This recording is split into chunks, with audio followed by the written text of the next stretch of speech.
Le prochain segment d'une heure d'ici, une présentation du groupe JD, partenaire de la télé d'ici.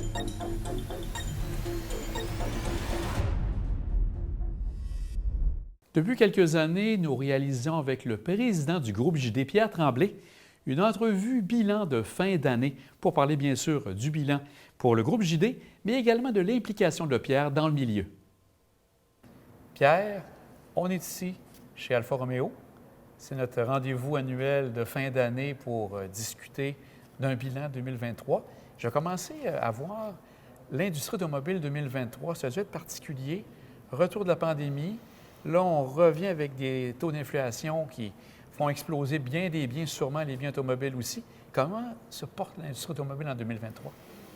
Tout d'abord, Jean, merci. C'est comme vous le soulignez si bien, c'est rendu une tradition. Alors, écoute, on va continuer ça encore, je l'espère, plusieurs années. Alors, je suis content de te voir aujourd'hui. Bon, écoute, l'industrie d'automobile 2023 a été une belle année d'automobile malgré tout. D'accord? Il y a une reprise de vente, évidemment, compte tenu qu'on a eu des approvisionnements qui ont été plus grands. Alors, les manufacturiers ont réussi à produire plus de voitures. Donc, oui, il y a des ajustements à faire. Les manufacturiers font les ajustements. Alors, ils mettent en place des programmes où est-ce qu'ils peuvent donner des rabais pour compenser, évidemment, les taux d'intérêt ou mettre des taux d'intérêt qui sont subventionnés, comme on appelle. Alors, actuellement, on peut avoir du 0 exemple, chez Chrysler avec nos RAM. On peut en avoir avec Chevrolet aussi. Donc, les manufacturiers mettent les sous à ce moment-là pour acheter, diminuer les taux d'intérêt. C'est leur façon de promouvoir et de faire en sorte que les ventes continuent malgré tout. Mais, somme toute, en tout cas, pour moi, dans mon groupe de JD, ça a été une très, très belle année de vente et de services, de pièces, véhicules d'occasion. Alors, tout s'est franchement très, très bien passé. Et on travaille fort. J'ai une très, très belle équipe, justement, qui a fait en sorte de plaire aux gens et de faire en sorte que les transactions se fassent bien. Je remercie évidemment tout le monde qui nous ont encouragés. Écoute, c'est plusieurs centaines de voitures. Là, on a livré pratiquement 2000 voitures cette année encore. C'est une par une, hein? C'est pas 20 à la fois. Là. C'est une par une, transaction par transaction, et c'est comme ça qu'on l'a fait. Et oui, somme toute, je suis très heureux de mon année 2023. 2023, un incontournable. On doit parler du décès de votre collègue et ami Mario Hudon. Ouais. Ça a dû être tout un choc.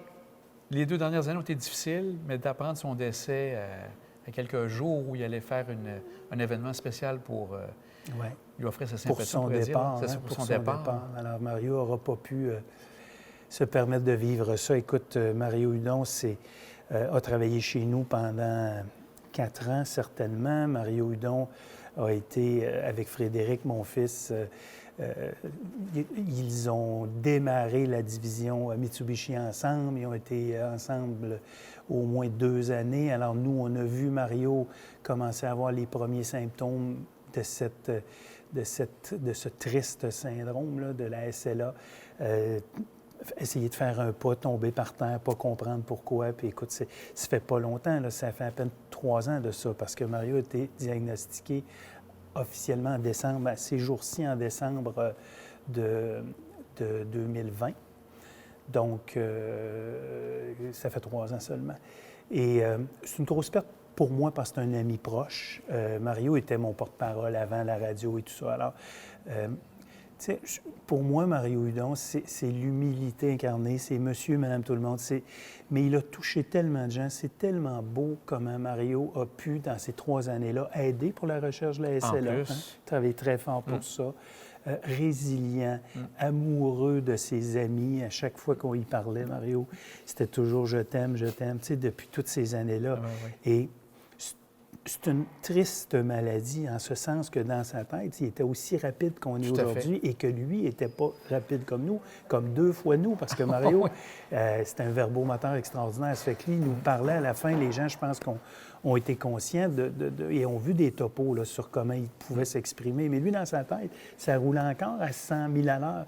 Fait qu'écoute, c'était frustrant, triste, mais il a fait ça avec une résilience remarquable. Puis il sera toujours dans nos cœurs. D'ailleurs, la salle de montre La salle d'attente chez Mitsubishi est maintenant l'espace Mario Hudon. Tu te souviens, on l'avait fait. Et ce sera pour toujours. Je pense que vous touchez un point. Au-delà de la maladie, il a donné du temps pour justement combattre, donner du temps pour que les gens puissent en savoir davantage sur cette maladie, mais aussi pour aider à la recherche. Donc, ça va jusqu'au bout, le côté bonté qu'il a fait. Là. Exactement. Humilité, bonté. Mais Mario avait un charisme extraordinaire. Et il disait toujours, ce ne sera pas pour moi, il est trop tard pour moi, mais si je peux faire avancer la maladie pour le futur, écoute, je pense qu'il a fait tout ce qu'il a pu. Il a fait beaucoup, beaucoup, beaucoup pour ça. Au niveau du groupe JD, vous êtes très impliqué. On pense à la télé d'ici, on pense au rodéo Mont-Sainte-Anne, avec le tournoi de golf avec Alliance Affaires. Il y a Cité Joie, Fondation de l'hôpital Sainte-Anne. Donc, j'en passe, vous êtes vraiment bien impliqué, vous apportez du bien. Mais j'aimerais savoir, personnellement pour vous, quel bien ça vous apporte de vous impliquer autant au niveau de la société? Pour moi, la personne dont je suis, pour moi, ça m'apporte beaucoup, Jean. Alors, écoute, c'est selon mes origines à moi, mes origines qui sont, somme toute, quand même modestes. Là, je suis quelqu'un qui vient d'une grande famille. Moi, je suis le plus jeune d'une grande famille de 6 enfants. J'ai eu des parents extraordinaires qui étaient généreux, j'ai été élevé dans la bonté, mes frères, mes sœurs et tout. Écoute, pour moi, c'est extrêmement enrichissant, valorisant, mais ça ne peut pas ne pas être comme ça. Je veux dire, pour moi, je pense que j'ai un rôle à jouer en tant qu'homme d'affaires, en tant que personne qui a la chance de faire ce que je fais et de vivre la vie que je vis. Je pense que pour moi, c'est obligatoire, c'est même pas difficile. J'aime faire ça et ça m'est remis, Jean, ça m'est remis, tu comprends? Alors, moi, je vis très bien avec ça, je dors très bien. Dans mon esprit, je pense que je fais le plus que je peux. Évidemment, il y a toujours plus qu'on peut faire, puis on en fait toujours plus de toute façon. Et j'aime être comme ça. Puis quand je mets ma tête sur mon oreiller, je pense que je mérite de bien dormir, mais c'est vraiment toute humilité, là. Je pense que c'est important. Puis c'est un rôle que se doit jouer des gens d'affaires qui ont la chance d'avoir des entreprises qui prospèrent bien. Fait que pour moi, c'est un must. C'est une obligation et j'aime faire ça et j'espère et je pense qu'on touche les gens beaucoup et qu'on réussit à faire du mieux qu'on peut avec tout, évidemment, ces gestes-là. Je ne suis pas tout seul à faire ça. Il y a plein de gens à faire qui le font. Et c'est pas su, évidemment, tout le temps. Et bien souvent, on prend la place des gouvernements pour aider bien des œuvres, bien des entreprises. Mais écoute, je pense que c'est obligatoire. Ça ne peut pas être autrement que ça, là. Donc, un plaisir à donner. Oui. Et à recevoir. À recevoir aussi. On va parler d'un sujet aussi qui vous tient à cœur parce que vous êtes parmi les actionnaires des capitales. Ouais. Et là, de ce temps-là, ça va vraiment de façon incroyable. Un 2e championnat de suite dans la ligne Frontier. Ouais. Sûrement une belle fierté pour vous encore d'être partenaire des capitales de Québec. Oui, je suis un des actionnaires des capitales avec mes amis de Groupe Verdure. Alors, Jean Tremblay, son fils Philippe, maintenant, qui est président de Verdure. Et écoute, c'est extraordinaire. Cette année, on a la ville était capitale, la ville de Québec au complet. Alors, ça a été une saison formidable. J'adore. Moi, je suis un sportif, évidemment. Je suis un sportif dans l'âme. J'ai joué au baseball beaucoup. Pour moi, c'est un rêve. Là. Tu sais, je le dis souvent, c'est un rêve de pouvoir. Et je serai toujours, dans l'histoire de la Ville de Québec, on pourra toujours dire que j'ai été un des propriétaires des capitales, le seul club professionnel qu'on a à Québec. On n'a pas de Nordique. Tout à fait. Oui, on a le Rouge et Or, on a les Remparts qui sont extraordinaires puis qui ont gagné eux aussi, là. Mais et qui rayonnent, ils font rayonner la Ville de Québec. Mais les capitales, il ne faut jamais oublier que c'est tout on reflète dans tout le nord-est de l'Amérique du Nord, donc jusqu'à Chicago, jusqu'à Saint-Louis, et tout l'État de New York, en s'en venant, Boston, même l'an prochain, on va avoir en Nouvelle-Angleterre un club. Alors, les Capitales de Québec, c'est écrit Québec comme ça partout. Là. 52 soirs, on n'est pas ici, on joue à l'extérieur, c'est écrit Québec. Ça visibilité incroyable. Extraordinaire. Les 52 autres soirs, on est ici, et c'est des soirées festives, les gens adorent. C'est un privilège. C'est une des choses que j'adore faire et que j'adore et qui font de moi quelqu'un d'aussi heureux que je le suis. Alors, les Capitales font partie de ça. Je vais prendre aussi quelques moments pour voir comment se passait le temps des fêtes quand vous étiez jeune. Si on prend quelques moments pour regarder ça, ça pouvait ressembler à quoi? Bien, moi, je viens, comme je disais, d'une famille quand même nombreuse, 6 enfants. J'étais le bébé, j'étais gâté, évidemment, très gâté. Alors, des cadeaux, mes parents, mes frères, mes sœurs. Donc, c'était de beaux Noëls, évidemment. Alors, nous, on est originaires du Lac-Saint-Jean. Ça fait que moi, mes parents, tous mes frères et sœurs sont tous d'Alma au Lac-Saint-Jean, ils ont déménagé avant que moi je vienne au monde, et je suis venu au monde ici à Québec. Alors, mes origines sont du Lac-Saint-Jean. J'ai un chalet au Lac-Saint-Jean encore. Alors, donc, tu sais, moi, j'ai toujours su que je me mariais bien avec la Côte-de-Beaupré. Mon père était directeur d'une compagnie d'assurance, puis son territoire à lui, c'était Québec et Charlevoix, donc incluant la Côte-de-Beaupré. Oui. Alors moi, je me promenais avec lui ici. Et, écoute, combien de fois qu'on est allé se promener vers Charlevoix, puis évidemment Côte-de-Beaupré, l'île d'Orléans. Donc, quand moi, je suis arrivé ici en 2000, j'étais comme les gens de la côte, parce que nous, on était originaires du Lac-Saint-Jean. Donc, on n'était pas des gens de la ville qui arrivaient avec nos gros souliers. Là. Alors, moi, je me suis très bien marié avec la côte. J'ai maintenant énormément d'amis. Oui.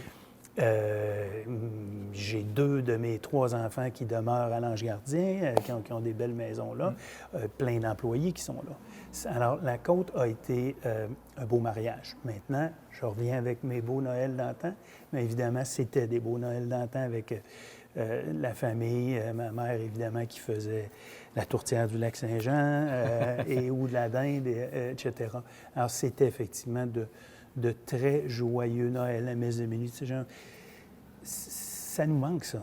Tu sais, de tous ces beaux moments-là qui nous mettaient dans une période aussi, tu sais, que ça venait nous chercher dans le cœur. Là. C'est sûr que c'est des choses qui sont, qu'on a dans nos têtes et qu'on se souvient avec beaucoup de tendresse. Est-ce qu'actuellement, pour les Noëls maintenant, est-ce que vous essayez avec votre famille de ramener ces valeurs-là, de continuer, de perpétuer ces valeurs-là? Écoute, les valeurs, oui. À la Noël, on s'entend que c'est différent. Alors, oui, on se réunit, oui, on fait des événements ensemble, mais on se comprend que c'est pas les traditionnels Noël. C'est peut-être comme ça que je le dirais, mais c'est quand même des moments où est-ce qu'on se retrouve, qu'on est capable de se dire... un peu un temps de répit. Qu'on s'aime, qu'on s'apprécie, mais... Moi, je pense qu'aujourd'hui, on se le dit encore bien plus, qu'on s'aime et qu'on s'apprécie avec mes enfants, avec, tu sais, on est plus ouvert là-dessus, on est plus... je comprends. Je trouve que la tendresse, elle est beaucoup plus au quotidien maintenant, quand on se parle au téléphone, etc. Et c'est pas nécessairement que dans le temps de Noël, je dirais, au niveau verbal. Oui, je comprends. On le disait quand on était jeune, on le sentait, qu'on était aimé et tout. Mais je trouve qu'on fait de bons moments grâce à ça, mais j'aime penser qu'on les fait aussi régulièrement, ces beaux moments-là. Pierre, c'est le moment pour vous. J'ai même des petits-enfants, Jean. Ben oui, maintenant, c'est vrai. J'ai même des petits-enfants maintenant, et ça, c'est nouveau. Ça, pour vous, ça ajoute une dimension supplémentaire, sûrement. Oui. En fait, ma deuxième, Frédéric, mon fils va accoucher, la blonde de Frédéric va accoucher en janvier, puis j'ai mon petit-fils qui est arrivé il y a 15 mois maintenant. Écoute, ça, c'est nouveau. Je suis un fier grand-papa. Sûrement. Il m'appelle grand-papa. C'est comme ça que je voulais être appelé, parce que c'était comme ça que j'appelais mes grands-parents. Puis mes parents se sont fait appeler. Chez nous, c'était pas des papis. Okay. Il est capable de dire papa maintenant. Écoute, à quel âge? Il a 15 mois. 15 mois, il a 15 mois. Il est né en septembre 2022. Donc, le petit Charles, écoute, c'est peut-être une belle relève aussi. Qui sait? Oui, qui sait? On va le laisser aller. Mais c'est un pur bonheur, là, on s'entend. Là. Je comprends. Bien, c'est le moment, si vous avez bientôt... on arrive à quelques jours de Noël. Si vous voulez adresser vos vœux à la Ouais. clientèle et aux gens de la Côte-de-Beaupré? Bien, évidemment, alors à tous et à toutes, le plus beau des Noëls, le meilleur temps. Alors, je pense que c'est important de prendre le temps entre nous, évidemment. Soyez heureux, dites-vous que vous vous aimez, je pense que c'est très important. Et dans les temps qu'on vit, bien, ça apporte beaucoup de chaleur dans le cœur. Alors, très joyeux Noël et une très belle année à tous les gens de la Côte-de-Beaupré, de l'île d'Orléans. Très belle année 2024, de la santé, s'il vous plaît. Pierre, un joyeux Noël à vous. Jean, vous Merci aussi. de tout Merci ce que vous beaucoup. faites pour le secteur ici et, entre autres, pour la télé d'ici. Merci, Jean. Je vous retourne le compliment. Merci.